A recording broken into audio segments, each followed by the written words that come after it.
مقصد یہی ہے کہ وہ لوگوں کو کفر کے اندھیروں سے نکال کر اسلام کے نور میں داخل کریں۔ یاد رکھیے کہ قبول اسلام دل سے تصدیق کرنے اور زبان سے اقرار کرنے کا نام ہے۔ قبول اسلام دل سے تصدیق کرنے اور زبان سے اقرار کرنے کا نام ہے، اس لیے بالغ ہونا شرط ہے۔ اس لیے بالغ ہونا شرط نہیں، بلکہ اگر نابالغ سمجھدار اسلام قبول کرے تو اس کا اسلام معتبر ہے۔ یہ بڑا اہم نقطہ ہے کہ دل سے تصدیق، زبان سے اقرار، اور جب دل سے تصدیق کی جائے گی، زبان سے اقرار کیا جائے گا، تو اب اس کے لیے بالغ ہونا شرط نہیں، نابالغ بھی اگر سمجھدار ہے تو اس کو اسلام قبول جو کیا جائے گا، اس نے جو اسلام قبول کرے گا تو وہ ویلڈ ہوگا، وہ معتبر ہوگا۔ اسے اسلامی نقطہ نظر سے مسلمان ہی سمجھا جائے گا۔ خود نبی اکرم صلی اللہ علیہ وآلہ وسلم نے جب مولا کائنات حضرت علی کرم اللہ وجہہ الکریم کو نابالغی کی عمر میں دعوت اسلام دی تو انہوں نے لبیک یا رسول اللہ کہتے ہوئے کلمہ پڑھا۔ اسی وقت آپ مسلمان ہوئے، یعنی اس وقت آپ نے نو عمری میں، کم عمری میں، نابالغی میں آپ نے کلمہ پڑھ کر اس عمر میں، یعنی 7 سال کی عمر تھی یا اس سے بھی کم تھی، تو نابالغ تھے۔ تو نابالغ نے جب اسلام قبول کیا تو حضور نے آپ کے اسلام کو قبول بھی کیا، آپ نے مولا کائنات کے اس اسلام کو معتبر سمجھا، اسی لیے تو کلمہ پڑھایا اور اسی لیے تو دعوت دی۔ نبی اکرم صلی اللہ علیہ وآلہ وسلم نے یہ ثابت کر دیا کہ اسلام ہر ایک پر پیش کیا جائے، وہ بچہ ہو یا بوڑھا ہو، نوجوان ہو، بزرگ ہو، عورت ہو، کوئی بھی ہو، اس پر اسلام قبول کیا جائے۔ اب اسلام پیش کرنا اس پر آپ کا کام، اس کا قبول کرنا یہ اس کی قسمت میں ہے، وہ کیسے قبول کرتا ہے۔ یہاں جبراً کافر کو مسلمان بنانے کی اجازت نہیں۔ دوسری بات یہ ہے کہ اگر کوئی غیر مسلم نابالغ سمجھدار یا بالغ قبول اسلام کی خواہش کا اظہار کرے تو اسے فوراً بلا تامل، بلا تاخیر اسے کلمہ پڑھا کر مسلمان کرنا یہ فرض ہے، فرض۔ لہٰذا مسلمان کرنے میں تاخیر کرنا، اسے قبولیت اسلام کے حوالے سے غور و فکر کا مشورہ دینا، یہ سخت حرام ہے، سخت حرام ہے۔ بلکہ علماء کرام نے لکھا ہے کہ اگر کوئی شخص فرض نماز پڑھ رہا ہو، اگر کوئی شخص فرض نماز پڑھ رہا ہو اور اسے کوئی کافر آ کر کہے کہ بھائی مجھے کلمہ پڑھا کے مسلمان کریں، تو اب مسلمان پر کیا ہے؟ مسلمان پر فرض ہے کہ وہ اپنی نماز کو پہلے توڑ دے اور اس شخص کو پہلے کلمہ پڑھائے، پھر اپنی نماز کو دوبارہ پڑھے۔ کسی کے قبول اسلام کی درخواست پر یہ کہنا کہ ابھی اسلام قبول نہ کرو، بلکہ پہلے جا کر غور و فکر کرو، اس میں تدبر کرو، تفکر کرو، پھر دیکھیں گے کہ یہ بات اس بندے پر سراسر دیکھیں ظلم ہے، ظلم ہے، ظلم ہے۔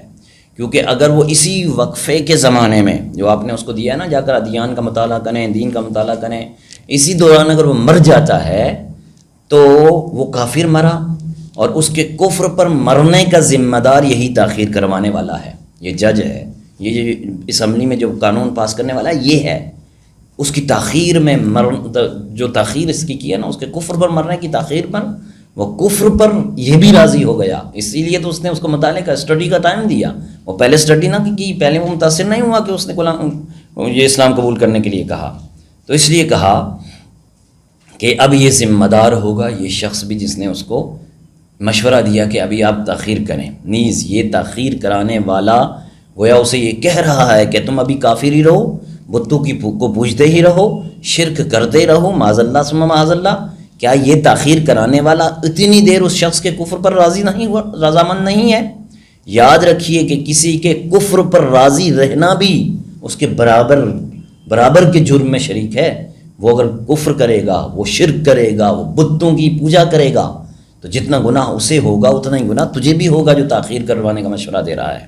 چنانچہ اللہ تبارک و تعالیٰ کیا ارشاد فرماتا ہے، وَمَن يَبْتَغِي غَيْرَ الْإِسْلَامِ دِينًا فَلَن يُقْبَلَ مِنْهُ وَهُوَ فِي الْآخِرَةِ مِنَ الْخَاسِرِينَ۔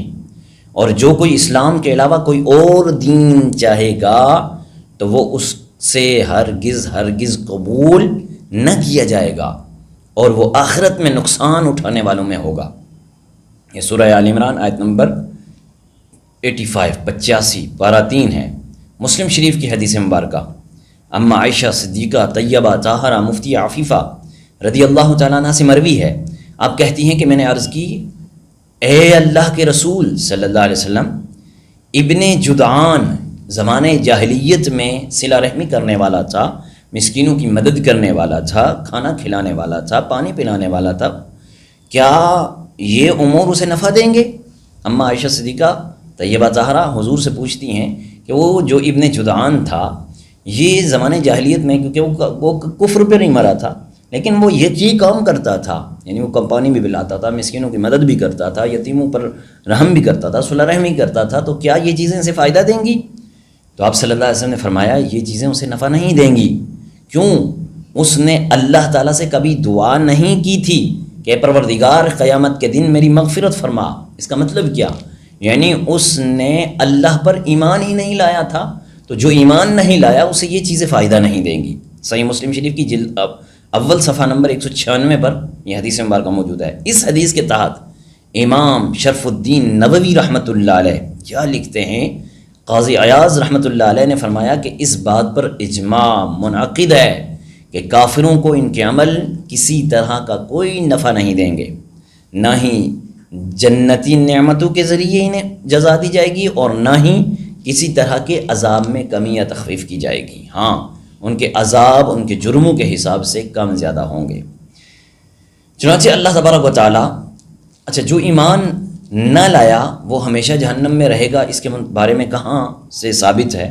سورۃ البقرہ آیت نمبر 39 پارہ 1 آیت 39، اللہ تبارک و تعالیٰ ارشاد فرماتا ہے، والذین کفروا وکذبوا بآیاتنا اولئک اصحاب النار هم فیہا خالدون، اور وہ جو کفر کریں گے اور میری آیتوں کو جھٹلائیں گے وہ دوزخ والے ہوں گے اور وہ ہمیشہ اس میں رہیں گے۔ امام ابو منصور عبد القادر بغدادی رحمۃ اللہ علیہ لکھتے ہیں کہ اہل سنت اور امت کے بہترین لوگوں کا جنت اور جہنم کی ہمیشگی، اہل جنت کی ہمیشگی اور کافروں کے لیے ہمیشہ حالت عذاب میں رہنے پر اجماع ہے۔ اسی طرح امام شرف الدین نووی رحمۃ اللہ علیہ لکھتے ہیں کہ اہل حق، اہل سنت کا مذہب یہ ہے کہ وہ شخص حالت ایمان پر مرا وہ قطعاً جنت میں داخل ہوگا۔ ہاں، اس کے دخول میں تفصیل ہے، وہ یہ کہ اگر وہ گناہوں سے محفوظ رہا، یا گناہ تو ہوئے لیکن اس نے گناہ سے سچی توبہ کر لی تھی اور پھر توبہ کے بعد کبھی کوئی گناہ نہیں کیا، تو ایسے لوگ جنت میں داخل ہو جائیں گے اور جہنم میں بالکل نہیں جائیں گے۔ اور جس نے گناہ کبیرہ کیا اور پھر بغیر توبہ کے مر گیا تو اس کا معاملہ اللہ کی مشیت پر ہے، اگر وہ چاہے تو اسے معاف کر دے، جنت میں داخل فرمائے، معاف کر کے اسے جنت میں داخل فرما دے، اور اگر چاہے تو اسے عذاب دے پھر جنت میں داخل فرما دے۔ بہرحال جو ایمان پر مرا وہ ہمیشہ جہنم میں نہیں رہے گا، اگرچہ اس نے گناہ کیے ہوں، جیسے ابھی گزرا ہے۔ لیکن اگر کوئی کافر مرے گا تو وہ ہمیشہ جہنم میں رہے گا، جنت میں کبھی داخل نہیں ہوگا، اگرچہ بظاہر اس نے جتنی بھی نیکیاں کی ہوں اس کی نیکی ایکسیپٹ ہی نہیں ہے جس وقت تک ایمان نہیں ہوگا۔ ایمان ہوگا تو نیکی ایکسیپٹ ہوگی۔ چنانچہ کیا کسی کو کلمہ پڑھا کر راہ ہدایت پر لانا عظیم ثواب کا باعث ہے یا نہیں ہے؟ اس کے بارے میں سنیے نبی اکرم صلی اللہ علیہ وسلم نے مولا کائنات حضرت علی کرم اللہ وجہہ الکریم سے کیا فرمایا۔ آپ فرماتے ہیں، اہل خیبر کو اسلام کی دعوت دو اور انہیں بتلاؤ کہ جو اللہ کے حقوق ان پر ہیں، اللہ کی قسم اے علی، اگر تیری وجہ سے ایک آدمی بھی ہدایت پر آ جائے تو تیرے لیے یہ مال غنیمت کے سرخ اونٹوں سے بھی بہتر ہے۔ صحیح بخاری شریف جلد 5 یہ صفحہ نمبر 134 پر حدیث مبارکہ ہے۔ فرمایا، اے علی، اگر آپ کی وجہ سے کوئی ایک بھی راہ ہدایت پر آ جائے نا تو سرخ اونٹ جو ہیں وہ صدقہ کرنے سے بہتر ہے یہ شخص کا راہ ہدایت پر آنا۔ اسی طرح المعجم الکبیر طبرانی میں ہے کہ اگر اللہ پاک تیرے ذریعے کسی کو ہدایت دے دے تو یہ تیرے لیے ہر اس چیز سے بہتر ہے جس پر سورج طلوع اور غروب ہوتا ہے، یعنی پوری دنیا کے مال و دولت سے بہتر تمہارے لیے یہ ایک شخص کا قبول اسلام کرنا یا ہدایت دینا ہے۔ دعوت اسلام کس کا بنیادی فرض ہے؟ ذرا سنیے، تمام انبیاء اور رسل اسلام ہی کی دعوت دیتے آئے ہیں۔ چنانچہ حضرت ابراہیم خلیل اللہ علیہ نبی علیہ السلام کے بارے میں ہے وَوَصَّى بِهَا إِبْرَاهِيمُ بَنِيهِ وَيَعْقُوبُ يَا بَنِيَّ إِنَّ اللَّهَ اصْطَفَى لَكُمُ الدِّينَ فَلَا تَمُوتُنَّ إِلَّا وَأَنْتُمْ مُسْلِمُونَ، سورۃ البقرہ آیت نمبر 132 اور پارہ 1۔ فرمایا کہ اے اور ابراہیم اور یعقوب نے اپنے بیٹوں کو اسی دین کی وصیت کی، اے میرے بیٹو بے شک اللہ نے یہ دین تمہارے لیے چن لیا تو تم ہرگز نہ مرنا مگر اس حال میں کہ تم مسلمان ہو۔ حضرت نوح علیہ السلام کے متعلق سورہ نوح میں کیا ارشاد ہوتا ہے؟ فرمایا گیا کہ اذ قال لهم اخوهم نوح لا تتقون انی لکم رسول امین فاتقوا اللہ واطیعون، جب ان سے ان کے ہم قوم نوح نے فرمایا کیا تم ڈرتے نہیں، بے شک میں تمہارے لیے ایک امانت دار رسول ہوں تو اللہ سے ڈرو اور میری اطاعت کرو۔ حضرت ہارون علیہ السلام نے کیا فرمایا؟ سورہ طٰہٰ پارہ 16 آیت نمبر 90 میں فرمایا 90 میں فرمایا وَلَقَدْ قَالَ لَهُمْ هَارُونُ مِنْ قَبْلُ يَا قَوْمِ إِنَّمَا فُتِنْتُمْ بِهِ وَإِنَّ رَبَّكُمُ الرَّحْمَنُ فَاتَّبِعُونِي وَأَطِيعُوا أَمْرِي، ارشاد فرمایا کہ بے شک ہارون نے ان سے پہلے ہی کہا تھا اے میری قوم تمہیں اس کے ذریعے صرف آزمایا جا رہا ہے اور بے شک تمہارا رب رحمان ہے، تو میری پیروی کرو اور میرے حکم کی اطاعت کرو۔ اب اگر کوئی اسلام لائے تو اس کی جانچ پڑتال میں لگنا اور اس کے اسلام پر شک کرنا یہ کیا درست ہے یا نہیں؟ آج کل کا جو اسمبلی میں بل پاس ہونے والا ہے، بل پیش ہونے والا ہے، اس میں یہ بھی ہے کہ اگر کوئی اسلام لائے تو اس کی جانچ پڑتال کرو، پہلے اس کو ٹائم دو، اس کو موقع دو، وہ اگر اس میں مطالعہ کرے، اسٹڈی کرے، پھر جج کے پاس 7 دن کے بعد پیش ہو۔ کیا یہ ایسا اسلام کا قانون ہے؟ کیا یہ اسلام اس کی دعوت اس کی اجازت دیتا ہے؟ سنیے قرآن کریم میں کیا ہے۔ قرآن کریم سورۃ النساء پارہ 5 آیت نمبر 94 میں ارشاد ہوتا ہے وَلَا تَقُولُوا لِمَنْ أَلْقَى إِلَيْكُمُ السَّلَامَ لَسْتَ مُؤْمِنًا، کہ ترجمہ کنز العرفان ہے، اور جو تمہیں سلام کرے اسے یہ نہ کہو کہ تم مسلمان نہیں، اگر سلام کہے اسے یہ نہ کہو کہ تم مسلمان نہیں۔ مسلم شریف کی حدیث مبارکہ سنیے، مسلم شریف کی حدیث ہے جسے حضرت اسامہ بن زید رضی اللہ تعالیٰ عنہما مروی ہیں، روایت کرتے ہیں، آپ بتاتے ہیں کہ رسول اللہ صلی اللہ علیہ وسلم نے ہمیں ایک لشکر میں جنگ کے لیے بھیجا۔ ہم نے صبح کے وقت قبیلہ جوہینہ کے شاخ حرکات پر حملہ کیا، میں نے ایک آدمی پر قابو پا لیا، اس نے کہا لا الہ الا اللہ، لیکن میں نے اسے نیزہ مار دیا۔ اس بات سے میرے دل میں کھٹکا پیدا ہوا اور میں اس کا تذکرہ نبی پاک صاحب الاولاق صلی اللہ علیہ وآلہ وسلم سے کیا۔ اس پر رسول اللہ صلی اللہ علیہ وسلم فرمایا کیا اس نے لا الہ الا اللہ کہا اور تم نے اسے قتل کر دیا؟ میں نے عرض کیا اے اللہ کے رسول، اس نے اسلحے کے ڈر سے کلمہ پڑھا ہے۔ آپ صلی اللہ علیہ وسلم نے فرمایا تو نے اس کا دل چیر کے کیوں نہ دیکھ لیا تاکہ تمہیں معلوم ہو جاتا کہ اس نے دل سے پڑھا ہے یا نہیں پڑھا ہے۔